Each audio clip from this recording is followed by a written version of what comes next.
Olá pessoal, tudo bem? Boa tarde, professor Edson. Mais uma aulinha sobre gramática e hoje o assunto é sujeito.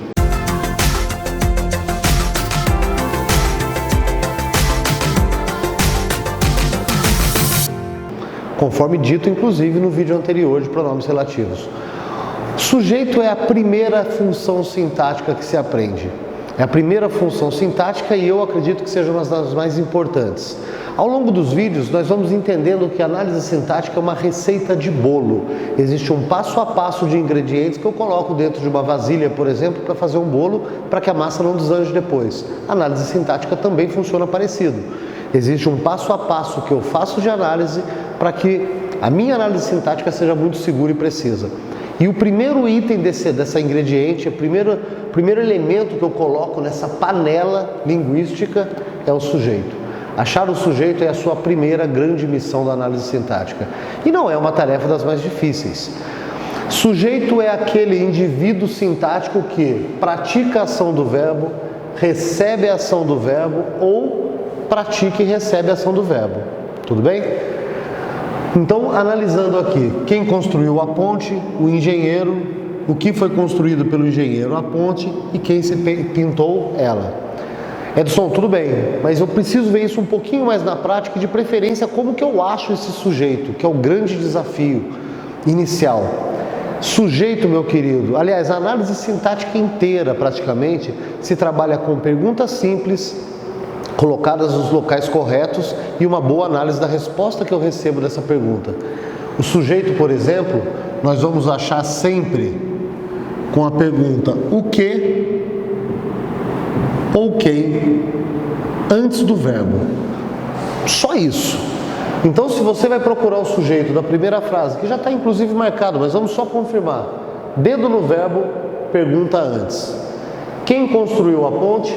O engenheiro. Repara que nesse ponto o engenheiro pratica o ato de construir. A nossa primeira definição do sujeito. Segundo, uma locução verbal aqui. Dedo no verbo, pergunta antes. O que foi construída pelo engenheiro? A ponte. A ponte agora não pratica o ato de construir, ela recebe. E no terceiro caso, quem se pintou? Ela. Pergunta antes do verbo, ela é o meu sujeito, e aqui o sujeito pratica e recebe a ação do verbo. Um pouquinho mais adiante, em outros vídeos, nós vamos descobrir que isso aqui é uma voz ativa, uma voz passiva e uma voz reflexiva. Por enquanto ainda não é o assunto do vídeo, então a gente fica só dentro do conceito do sujeito. Edson, isso é 100% seguro? Pergunta de sujeito sempre vai me trazer o sujeito? Sempre. Então, falaram ao mesmo tempo professor e aluno. Quem falou ao mesmo tempo? Professor e aluno. E aí a gente encerra essa celeuma que existe sobre sujeito é uma coisa difícil de se trabalhar. Não é, é bastante óbvio. A definição inicial é essa. E a partir do momento em que eu sei determinar quem é o meu sujeito do verbo, a partir desse ponto, nós precisamos agora aprender a classificar esse sujeito, que é o que a gente vai fazer nesse segundo, só vamos trocar a lousa, ok? Bom, a partir do momento que eu sei determinar o sujeito da frase, acabamos de ver, agora eu preciso classificar esse sujeito que eu recém descobri. E os meus sujeitos se classificam entre simples e composto, oculto, indeterminado e inexistente, com uma letrinha de uma cor diferente, já que vocês vão entender o porquê.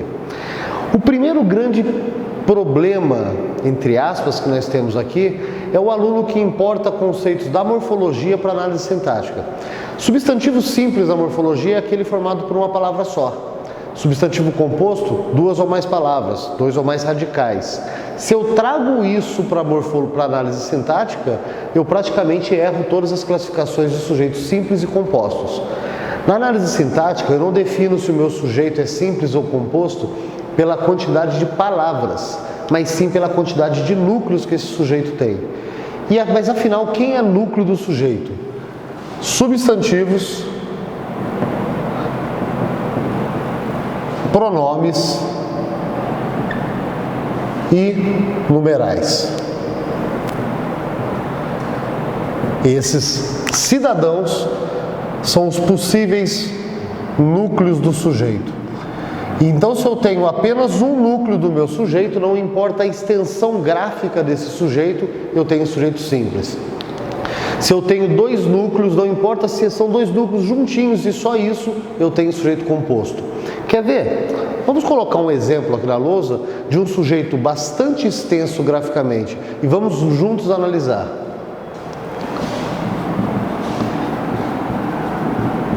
Esborou-se.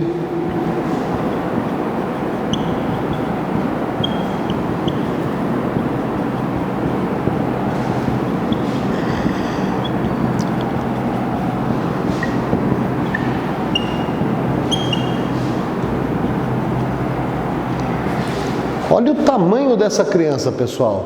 Esborou-se o balsâmico e ingênuo indianismo de José de Alencar. Na verdade, essa questão, que se não me falha a memória, veio na FUVEST, ela até é um pouco maior. Paramos por aqui. Se eu quero achar sujeito, eu coloco a minha pergunta antes do verbo. E o meu verbo está aqui. Então vamos trabalhar com a pergunta antes dele. O que se esborou? O que enfraqueceu? E eu encontro como sujeito tudo isso. Tudo isso é o meu sujeito. E para quem acredita que sujeito é extensão gráfica, imediatamente vai classificar como sujeito composto. Mas vamos só entender uma coisa. A quantidade de núcleos determina se o sujeito é simples ou composto. E o núcleo do meu sujeito não pode sumir, porque eu subverto a minha frase. Então vamos testar. Se for o caso na sua prova, faça exatamente isso. Esborou-se o ingênuo indianismo de José de Alencar. Perfeito. Eu não sei mais que ele é balsâmico. Claro, eu tirei elementos informativos, mas eu ainda tenho uma estrutura frasal completa com o sentido anterior. Esborou-se o indianismo de José de Alencar. Ainda tenho. Olha o que vai acontecer. Esborou-se o indianismo. Eu ainda tenho a mensagem básica que o sujeito tinha antes.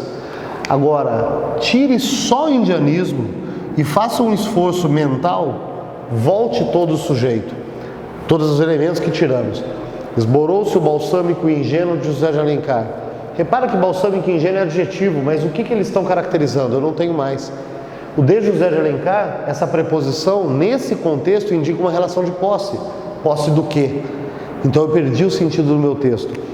Todo esse sujeito só tem um núcleo, que é esse que agora volta em vermelho aqui.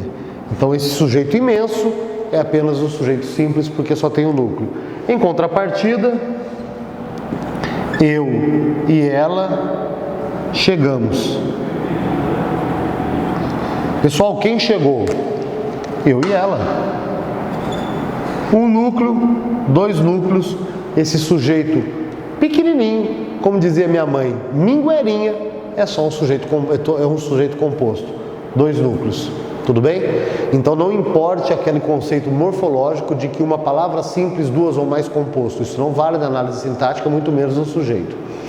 Dito isso, ficou muito tranquilo para a gente sujeito simples e sujeito composto. Agora eu tenho que desatar um nozinho que existe entre o oculto e o indeterminado. Vamos fazer isso já. Eu vou só apagar essa frasezinha e a gente já volta com outro exemplo. Queridos, sujeito simples, sujeito composto, dominado. Vamos trabalhar agora com essa história de oculto e indeterminado. Primeiro, se a nossa língua fosse pelo menos parecida com o inglês, em que não existe sujeito oculto, até onde obviamente não tem sujeito, it's raining, se coloca o it para ocupar essa lacuna que o sujeito deixa, nós não estaríamos falando disso agora.